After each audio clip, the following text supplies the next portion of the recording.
नमस्कार, आप देख रहे हैं इंडिया टीवी। आपके साथ मैं हूं मीनाक्षी जोशी। उत्तर प्रदेश की चुनावी जंग में बीजेपी आज पूरे एक्शन में है। यूपी चुनाव पर आज दिल्ली से 3 बड़ी खबरें आने वाली है। सबसे बड़ी खबर, मुलायम सिंह यादव की बहू अपर्णा यादव आज बीजेपी में शामिल हो जाएंगी। अब से आधे घंटे के बाद बीजेपी हेडक्वार्टर में राष्ट्रीय अध्यक्ष जेपी नड्डा और मुख्यमंत्री योगी आदित्यनाथ की मौजूदगी में अपर्णा यादव आज बीजेपी का दामन थामेंगी। मुलायम परिवार की अपर्णा का पार्टी में शामिल होने का बीजेपी के लिए एक बड़ी उपलब्धि मानी जा रही है और अपर्णा को पार्टी में शामिल कर बीजेपी समाजवादी पार्टी को एक बड़ा झटका भी देने में कामयाब होगी। दूसरी बड़ी खबर, आज बीजेपी की केंद्रीय चुनाव समिति की बैठक होगी। यह मीटिंग सुबह 11 बजे शुरू होगी। इसमें प्रधानमंत्री मोदी भी हो सकते हैं। केंद्रीय चुनाव समिति की इस बैठक में यूपी समेत सभी राज्यों के कैंडिडेट्स के नाम फाइनल हो सकते हैं। और तीसरी बड़ी खबर भी उत्तर प्रदेश से, उत्तर प्रदेश के लिए बीजेपी की तीसरी लिस्ट आज कभी भी आ सकती है। तो इन तीनों बड़ी खबरों पर लगातार हमारी नजर बनी रहेगी। एक एक डिटेल हम आपके सामने रखेंगे, लेकिन सबसे पहले बात मुलायम सिंह यादव के छोटे बेटे प्रतीक यादव की पत्नी अपर्णा यादव की, जो साल 2010 में प्रतीक यादव के साथ गठबंधन में बंधी। उन्होंने विदेश में पढ़ाई की। अपर्णा यादव ने ब्रिटेन की मैनचेस्टर यूनिवर्सिटी से पोस्ट ग्रेजुएट किया। इंटरनेशनल रिलेशन एंड पॉलिटिक्स में उन्होंने एमए पढ़ा। एमए की डिग्री उनके पास है। अब अपर्णा यादव अपने राजनीतिक सफर की अगर उनकी बात करें तो बीते 5 साल ही हुए हैं उनका राजनीतिक करियर शुरू हुआ। 2017 में वो विधानसभा चुनाव लड़ी थी। लखनऊ कैंट सीट से समाजवादी पार्टी के टिकट पर चुनाव लड़ी, लेकिन अखिलेश यादव प्रचार करने नहीं पहुंचे थे, आपको याद होगा। और अब बीजेपी की रीता बहुगुणा जोशी से उन्होंने 2017 में हार झेली। अपर्णा यादव अब भारतीय जनता पार्टी का दामन थामने वाली हैं। खबर पुख्ता है। बीजेपी में शामिल होने की खबर पर बीजेपी ने पहली प्रतिक्रिया भी दे दी है। योगी सरकार में मंत्री मोहसिन रजा ने कहा कि मोदी योगी की नीतियों की वजह से लोग बीजेपी में शामिल हो रहे हैं। भारतीय जनता पार्टी की विचारधारा से प्रभावित होकर आदरणीय मोदी जी के नेतृत्व की 7 वर्षों की सरकार देश में जो गांव गरीब किसान के लिए चली और जो आज विकास कार्य हो रहे हैं, जो देश का गौरव बढ़ रहा है, माननीय प्रधानमंत्री आदरणीय मोदी जी के नेतृत्व में जिस तरह से उत्तर प्रदेश में आज चौमुखी विकास हुआ आदरणीय योगी जी के नेतृत्व में, तो लोगों के मन में जो लोग सेवा भाव के लिए सियासत में, राजनीति में आना चाहते हैं, वो बहुत तेजी से भारतीय जनता पार्टी के विचारों से प्रभावित होकर वो तेजी से आ रहे हैं भारतीय जनता पार्टी की तरफ। और हम स्वागत करते हैं ऐसे लोगों का जो लोग भी सेवा भाव के लिए आ रहे हैं हमारे साथ में। हमारा दल और हमारा दिल दोनों बड़ा है, इसलिए उनका स्वागत है। हमारे साथ हमारे सहयोगी विशाल प्रताप सिंह और देवेंद्र पराशर दोनों जुड़ गए हैं। देवेंद्र दिल्ली से तो विशाल प्रताप सिंह लखनऊ से हमारे साथ जुड़े हुए हैं। बारी बारी से हम दोनों की राय लेते हैं। अब देखिए विशाल, मोहसिन रजा ये भले ही कहें कि हमारा दिल बहुत बड़ा है और जो तमाम लोग बीजेपी की नीतियों और कार्यप्रणाली की वजह से प्रभावित होकर आना चाहते हैं उनका स्वागत है, लेकिन देवेंद्र ये जरूर हमें कहना होगा कि केवल दिल और दल बड़ा होने की वजह से नहीं, यहां पर बात परिवार के अंदर पड़ी फूट की भी है।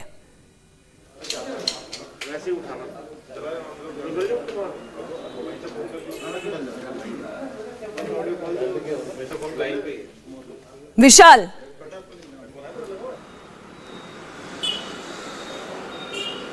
मीनाक्षी, आप अपना सवाल दोहरा दें। मैं ये कह रही हूँ, देखिए अब मोहसिन रजा भले ही ये कहें कि बीजेपी की कार्यप्रणाली और उनकी नीतियों की वजह से प्रभावित होकर जो आना चाहते हैं उनके लिए उनके द्वार खुले हैं, लेकिन यहाँ पर बात केवल बीजेपी की कार्यप्रणाली और अपर्णा यादव के सेवा का भाव नहीं है, यहाँ पर राजनीतिक पारिवारिक फूट की भी बात है। बिल्कुल सही कहा मीनाक्षी आपने, क्योंकि जिस तरीके से ये कहा जा रहा था कि अपर्णा यादव उत्तर प्रदेश में इस बार विधानसभा चुनाव लड़ना चाह रही थी। 2 सीटों के लिए लगातार उनका नाम सामने चल रहा था। एक तो लखनऊ कैंट है जिसमें वो समाजवादी पार्टी की 2017 में प्रत्याशी हुआ करती थी, लेकिन वो चुनाव रीता बहुगुणा जोशी जो कि भारतीय जनता पार्टी की तत्कालिक उम्मीदवार थी उनसे हार गई थी। और एक नई सीट जो भी कहा जा रहा था वो ये कि 2017 के बाद 2022 में अपर्णा यादव अमेठी की तिलोई सीट से भी तैयारी कर रही थी। तिलोई सीट पे उनके जो पोस्टर्स हैं, बैनर्स हैं, होर्डिंग्स हैं, वो भी लगाए गए थे और वो जाकर के उन्होंने वहां पर जनसंपर्क अभियान भी किया था, तो ये माना जा रहा था कि या तो लखनऊ कैंट या तो अमेठी की तिलोई सीट से उनको उम्मीदवार बनाया जा सकता है। लेकिन जिस तरीके से अंदर खाने की बातचीत निकल के सामने आ रही है, उसमें यह पता लग रहा था कि उनकी उम्मीदवारों को लेकर के समाजवादी पार्टी का रुख क्लियर नहीं हो पा रहा था, चीजें स्पष्ट नहीं हो पा रही थी। अखिलेश यादव से जब भी सवाल पूछा जा रहा था अपर्णा यादव के बारे में, तो वो सवाल को टालने की कोशिश ज्यादा कर रहे थे, बजाय इसके कि वो सीधा और स्पष्ट जवाब देते हैं। तो निश्चित तौर पर राजनीति में जो संभावनाएं होती हैं, वो संभावनाएं कभी खत्म नहीं होती हैं। 3-4 दिन पहले भी ये बात आई थी कि अपर्णा यादव भारतीय जनता पार्टी का दामन थाम सकती हैं, लेकिन शायद उस समय बातचीत जो थी वो कंक्रीट होकर के फाइनल स्टेज में नहीं पहुंच सकी थी। यही वजह है कि आज वो जब मुख्यमंत्री योगी आदित्यनाथ दिल्ली में मौजूद हैं, सभी सीनियर लीडर्स उत्तर प्रदेश के दिल्ली में मौजूद हैं, आज वो जेपी नड्डा जो कि भारतीय जनता पार्टी के राष्ट्रीय अध्यक्ष हैं, उनकी मौजूदगी में उत्तर प्रदेश बीजेपी का दामन थाम सकती है। अब ये कहना जल्दबाजी होगी कि उनको किस सीट से मौका देगा भारतीय जनता पार्टी। हम इस पर थोड़ा देवेंद्र पराशर से जानकारी ले लेते हैं, वो भी हमारे साथ दिल्ली में बीजेपी हेडक्वार्टर से लाइव जुड़ गए हैं।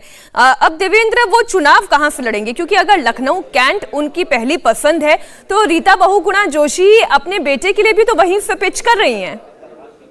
और मीनाक्षी, पॉलिटिकल हिस्ट्री में ऐसे उदाहरण आपको बहुत कम देखने को मिलेंगे। जब कोई नेता किसी दल को छोड़ कर जाता है तो उसे भी खुशी होती है और जिस दल में वो ज्वाइन करने जाता है उसे भी खुशी होती है। अपर्णा यादव के केस की अगर बात करें तो वो उदाहरण यहाँ पर दिख रहा है। अपर्णा यादव के बीजेपी ज्वाइन करने से जहाँ बीजेपी के नेता खुश हैं, वहीं अपर्णा यादव के समाजवादी पार्टी छोड़ने से समाजवादी पार्टी नेता भी बहुत ज़्यादा खुश हैं। और इससे आप समझ सकती हैं कि अपर्णा यादव का जो केस है कितना दिलचस्प है, कितना मज़ेदार है। रह गई बात लखनऊ कैंट से उम्मीदवार को लेकर, तो निश्चित तौर पर बीजेपी नेतृत्व के लिए वो फैसला आसान नहीं होगा, क्योंकि रीता बहुगुणा जोशी का आपने सार्वजनिक तौर पर यह बयान देखा होगा, सुना होगा कि वो सार्वजनिक तौर पर यह कह रही हैं कि बतौर सांसद वो अपनी सीट छोड़ने को तैयार हैं। अगर बीजेपी का फॉर्मूला ये है कि एक व्यक्ति एक परिवार में एक ही कोई सांसद या विधायक रह सकता है, अगर ये फॉर्मूला है तो वो अपने बेटे को टिकट दिलाना चाहेंगे और वो खुद सांसद नहीं बने रहना चाहेंगे। तो इस लिहाज से निश्चित तौर पर बीजेपी के लिए मुश्किल होगी। दूसरी चीज़ की बीजेपी के अभी के सिटिंग एमएलए हैं, जो कि रीता बहुगुणा जोशी ने जब वो सीट खाली की थी वो बीजेपी के हैं।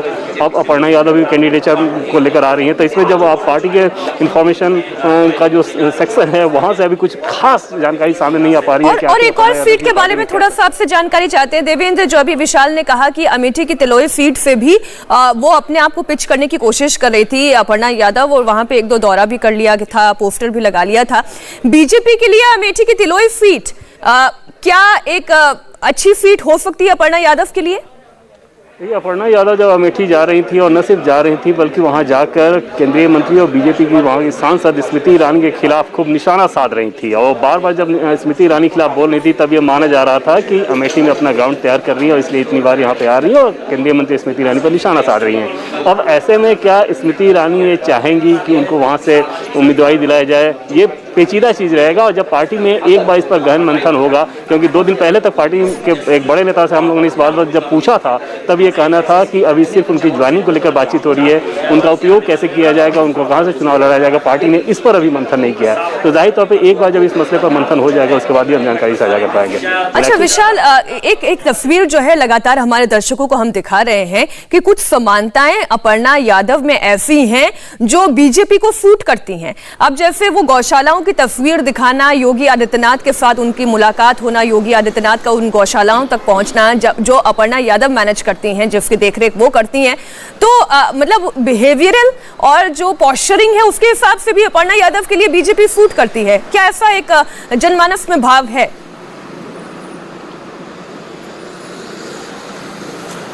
मीनाक्षी, बहुत महत्वपूर्ण बात आपने कही कि जो कम से कम तस्वीर दिखती है उस तस्वीर के हिसाब से वो भारतीय जनता पार्टी का जो पोस्चर है, भारतीय जनता पार्टी का काम करने का जो तरीका है उसमें कहीं ना कहीं फिट बैठती हैं। चाहे गौशालाओं को चलाने का माध्यम हो, और जब उत्तर प्रदेश में 2017 में योगी आदित्यनाथ की सरकार बनी और उसके बाद उन्होंने जब कामकाज शुरू किया तो वो सबसे पहले कान्हा उपवन पहुंचे थे, जहाँ की देखरेख अपर्णा यादव अपने पति प्रतीक यादव के साथ करती हैं। एक नंबर ये हो गया।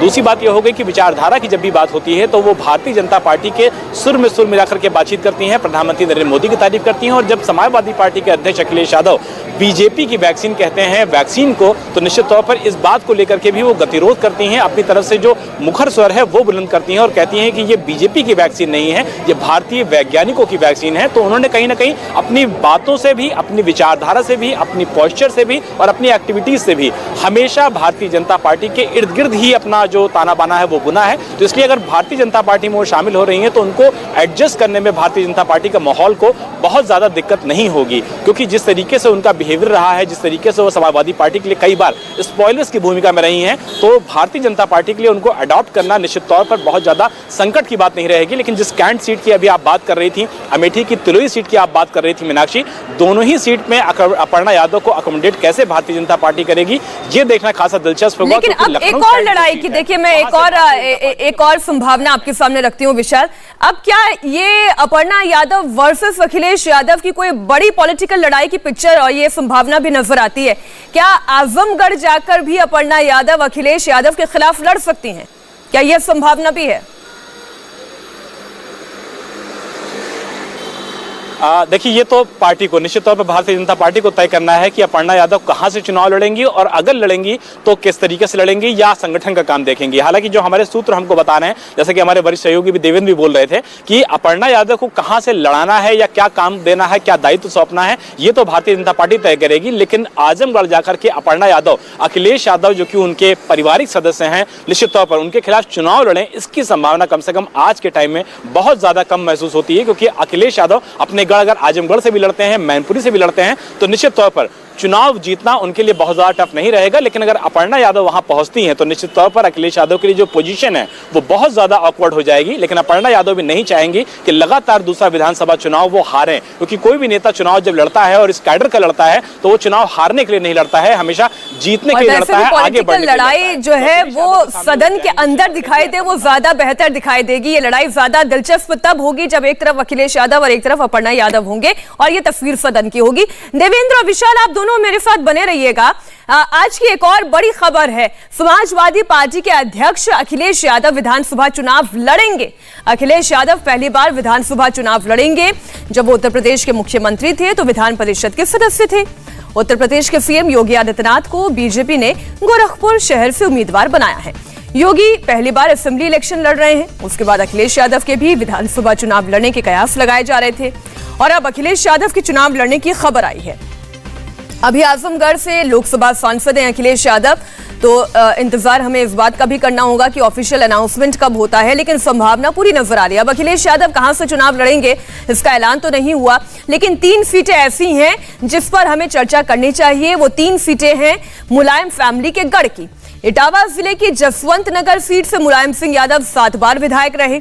संभल जिले की गुनौर सीट से मुलायम सिंह यादव 2 बार विधायक रह चुके हैं और आजमगढ़ से भी चुनाव लड़ सकते हैं। आजमगढ़ से अखिलेश क्योंकि सांसद हैं तो वहां की सीटें यादव मुस्लिम समीकरण ये समाजवादी पार्टी के लिए मुफीद है। आजमगढ़ की 10 में से 5 सीटों पर समाजवादी पार्टी का फिलहाल कब्जा है और आगे भी संभावना यही दिखाई देती है कि कम से कम इन 5 सीटों को तो वो रिटेन करेगी और आगे की तस्वीर तो देखिए वो समय बताएगा। हमारे दोनों सहयोगी हमारे साथ जुड़े हुए हैं, हम उन्हीं से जानकारी ले लेते हैं। अब इसकी संभावना कितनी दिखाई दे रही है देवेंद्र की अखिलेश यादव चुनाव लड़ें? हिसाब से ये सिर्फ संभावना की बात नहीं कर रहा हूँ, जो इन्फॉर्मेशन है मेरे हिसाब से कल तक का इन्फॉर्मेशन मैं आपको दे रहा हूँ। अखिलेश यादव के चुनाव लड़ने की कोई तैयारी नहीं है, वो चुनाव खुद नहीं लड़ना चाहते हैं और पार्टी के नेताओं को उन्होंने इस बात की जानकारी दी है कि अभी मैं कोई चुनाव नहीं लड़ूंगा, पूरा फोकस सारी 403 विधानसभा सीटों पर रहेगा। चुनाव जब एक बार हो जाएगा उसके बाद आगे का देखेंगे। मतलब ये कि क्या किसी की सीट खाली करा के वो लड़ सकते हैं या फिर एक बार फिर से विधान परिषद का रास्ता, ये सारी चीज़ें अभी तय नहीं थी। लेकिन जो मेरी इन्फॉर्मेशन उसके हिसाब से तो कम से कम इस बात की जानकारी नहीं है कि अखिलेश यादव ने चुनाव लड़ने का फैसला कर लिया है। विशाल, आपके पास क्या इन्फो? देखिए, कभी भी कोई भी नेता चुनाव में जाता है मीनाक्षी तो ये कोशिश करता है कि वो चुनाव लड़े और चुनाव जीत करके पार्टी को एक बड़ा मैसेज दे, क्योंकि समाजवादी पार्टी का गढ़ है आजमगढ़ और मैनपुरी। जब अब से कुछ दिनों पहले हमने इंडिया टीवी के जरिए अखिलेश यादव से एक्सक्लूसिव बातचीत की थी तो सीधा सवाल उनसे हमने किया था कि क्या आप विधानसभा चुनाव लड़ेंगे, तो अखिलेश यादव ने कहा था बिल्कुल मैं चुनाव लड़ूंगा, लेकिन पार्टी जहां से कहेगी वहां से मैं लड़ूंगा। यानी कि जो सीट थी, यानी कि जो जिला होगा, आजमगढ़ होगा, इटावा होगा, मैनपुरी होगा या संभल होगा जिसका भी आप जिक्र कर रही थी मीनाक्षी, ये भी चीजें स्पष्ट नहीं है। लेकिन जो समाजवादी पार्टी के नेता हैं, जैसा कि भी देवेंद्र कह रहे थे कि वो ये चाहते बिल्कुल हैं कि अखिलेश यादव एक सीट में फंस कर ना रह जाएं, बल्कि वो पूरे उत्तर प्रदेश में दौरा करें। हालांकि ये हमारे सोर्सेज जरूर हमको कंफर्म कर रहे हैं लखनऊ में कि समाजवादी पार्टी के अध्यक्ष अखिलेश यादव इस बार चुनाव लड़ने जा रहे हैं और वो चुनाव लड़ करके एक बेहतर संदेश देने की कोशिश करेंगे कि टॉप लीडर जब चुनाव लड़ता है और अच्छे मार्जिन से चुनाव जीतता है तो बाकी लोगों के पास भी एक संदेश जाता है। और अगर आजमगढ़ से चुनाव लड़े अखिलेश यादव या फिर मैनपुरी से चुनाव लड़े अखिलेश यादव तो न सिर्फ अवध बेल्ट उनकी मजबूत होगी, पश्चिम बेल्ट मजबूत होगी, बल्कि आजमगढ़ का जो पूरा इलाका है जिसको कि पूर्वांचल का इलाका माना जाता है, तो निश्चित तौर पर पूर्वांचल के इलाके में भी अखिलेश यादव को अच्छी खासी मदद मिलेगी सिर्फ और सिर्फ। अच्छा, संभल की भी हम बात कर लेते हैं क्योंकि संभल एक ऐसा इलाका है, मुस्लिम बहुल इलाका है और यहाँ पर भी समाजवादी पार्टी मजबूत स्थिति में रही है। क्या कोई संभावना कि संभल से जो गुन्नौर सीट की हम बात कर रहे हैं वहां से अखिलेश चुनावी मैदान में जाएं? देखिए, हमारे जो सूत्र हैं मीनाक्षी वो हमको बता रहे हैं कि फिलहाल अगर अखिलेश यादव चुनाव लड़ने के लिए जाएंगे, जैसा कि उम्मीद है कि वो लड़ने के लिए जा रहे हैं, तो वो आजमगढ़ सीट से चुनाव लड़ सकते हैं जहां भारतीय जनता पार्टी के कंपैरिजन में उनकी जो स्थिति है मुस्लिम और यादव के फैक्टर की वजह से वो काफी बेहतर है। अखिलेश यादव का दावा है कि इस बार वो 10 में से 9 सीटें आजमगढ़ में जरूर जीत रहे हैं। और दूसरा उनका गढ़ पड़ता है मैनपुरी, जहां से लगातार उनका पारिवारिक रिश्ता रहा है, वहां उनका जन्म हुआ है। तो निश्चित तौर पर मैनपुरी भी उनके लिए एक बहुत सेफ सीट है जहां पर वो जाकर के अच्छे मार्जिन से चुनाव जीत सकते हैं और एक बेहतर संदेश दे सकते हैं। तो जो हमारी जानकारी है मीनाक्षी उसके हिसाब से या तो आजमगढ़ और या तो मैनपुरी, तीसरी संभावना फिलहाल इसमें नजर नहीं आ रही है कि अखिलेश यादव किसी तीसरे जिले से चुनाव लड़ेंगे। हाँ, ये जरूर हो सकता है जैसे कि देवेंद्र भी कह रहे थे कि अगर वो चुनाव नहीं लड़ने का फैसला लेते हैं, जो कि आने वाले वक्त में ही पता लगेगा, तो ये संभावना अलग हो सकती है। लेकिन फिलहाल आजमगढ़ और मैनपुरी यही 2 जिले हैं जहां से अखिलेश यादव के सम्मान। एक रिएक्शन आ रहा है इसी खबर से जुड़ा हुआ, ये पॉलिटिकल रिएक्शन, जरा वो देख लेते हैं फिर हम आगे चर्चा को बढ़ाएंगे। कोई मुख्यमंत्री नहीं हो सकता।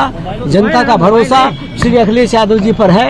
उन्होंने काम किया है अपने मुख्यमंत्री काल में और फिर वो दोबारा से उत्तर प्रदेश को विकास के रास्ते पर ले जाने के लिए प्रतिबद्ध है, वो काम करेंगे। अपर्णा यादव आज बीजेपी, हम उसका नहीं बताएं। अपर्णा यादव बीजेपी हो गया। ठीक, क्या कहेंगे अपर्णा यादव पर? अभी से तो चला, उत्तर प्रदेश की जनता का हम सम्मान करते हैं पर क्या कहेंगे? और उत्तर प्रदेश की जनता पर हमें भरोसा है। उत्तर प्रदेश में निष्पक्ष चुनाव होगा और हम निर्वाचन आयोग से भी ये निवेदन करते हैं कि उत्तर प्रदेश में निष्पक्ष चुनाव कराने की व्यवस्था करें, भाजपा सत्ता का दुरुपयोग न करे, इस पर निगरानी रखें। अखिलेश यादव क्या करेंगे? चौधरी